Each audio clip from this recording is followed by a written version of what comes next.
देश के बड़े हिस्से में सर्दी ने अपने तेवर और तेज कर दिए हैं। उत्तर भारत में जहां कड़ाके की ठंड और घने कोहरे ने लोगों की मुश्किलें बढ़ा दी है, तो वहीं कुछ इलाकों में बारिश ने ठिठुरन और बढ़ा दी है। राजधानी दिल्ली और आसपास के इलाकों में शुक्रवार तड़के मौसम ने अचानक करवट बदली। सुबह सुबह कई जगह हल्की बूंदाबांदी दर्ज की गई, जिससे पहले से ही जमा देने वाली ठंड और ज्यादा चुभने लगी। दिल्ली एनसीआर में लोग कई दिनों से शीतलहर का सामना कर रहे हैं। पहाड़ों से आ रही बर्फीली हवाओं ने मैदानों में ठंड का असर और तेज कर दिया है। कोहरा, कम दृश्यता और गिरते तापमान ने आम जनजीवन को प्रभावित किया है।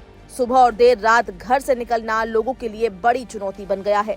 दिल्ली, उत्तर प्रदेश, पंजाब, हरियाणा और राजस्थान समेत उत्तर भारत के अधिकांश राज्यों में सर्दी अपने चरम पर है। पिछले कई दिनों से न्यूनतम तापमान सामान्य से नीचे बना हुआ है। मौसम विभाग के मुताबिक 9 जनवरी को भी दिल्ली, हरियाणा और पंजाब के कुछ हिस्सों में घना कोहरा छाए रहने की संभावना है। इसके साथ ही शीतलहर की स्थिति बनी रह सकती है। सुबह के समय दृश्यता काफी कम रहने की आशंका है, जिससे सड़क और रेल यातायात प्रभावित हो सकता है। वाहन चालकों को खास सावधानी बरतने की सलाह दी गई है। भारत मौसम विज्ञान विभाग का कहना है कि अगले 5 से 7 दिनों तक उत्तर पश्चिम भारत और बिहार में घने से बहुत घने कोहरे का असर देखा जा सकता है। वहीं पूर्वोत्तर भारत, मध्य भारत और पश्चिम बंगाल और सिक्किम के कुछ इलाकों में अगले 2 से 3 दिनों तक सुबह के समय कोहरा छाया रह सकता है। आईएमडी ने उत्तर प्रदेश, उत्तराखंड, मध्य प्रदेश, हरियाणा, पंजाब, राजस्थान और बिहार के कई हिस्सों के लिए कड़ाके की ठंड पड़ने की आशंका जताई है। इन राज्यों में शीत दिवस की स्थिति भी बन सकती है, यानी दिन के समय भी तापमान सामान्य से काफी नीचे रह सकता है। इसके अलावा पंजाब, हिमाचल प्रदेश, राजस्थान, हरियाणा, छत्तीसगढ़, झारखंड और ओडिशा में अगले कुछ दिनों तक शीतलहर चलने का अनुमान है। इस दौरान तापमान में गिरावट आ सकती है, जिससे ठंड का असर और तेज होगा। हिमालयी राज्यों में हालात और ज्यादा कठिन बने हुए हैं।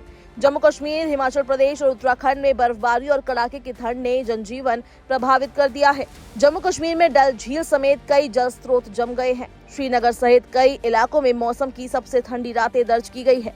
हिमाचल प्रदेश के अधिकतर हिस्सों में बर्फीली शीतलहर का असर बना हुआ है। राज्य के कई जिलों में तापमान 0 से नीचे चला गया है, जबकि कुछ इलाकों में पारा 0 के आसपास दर्ज किया गया है।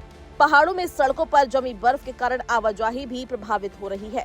जहां उत्तर भारत ठंड से कांप रहा है, तो वहीं दक्षिण भारत के कुछ हिस्सों में बारिश की चेतावनी जारी की गई है। तमिलनाडु में अगले कुछ दिनों तक तेज बारिश की संभावना जताई गई है। इससे निचले इलाकों में जल भराव और यातायात से जुड़ी दिक्कतें बढ़ सकती है।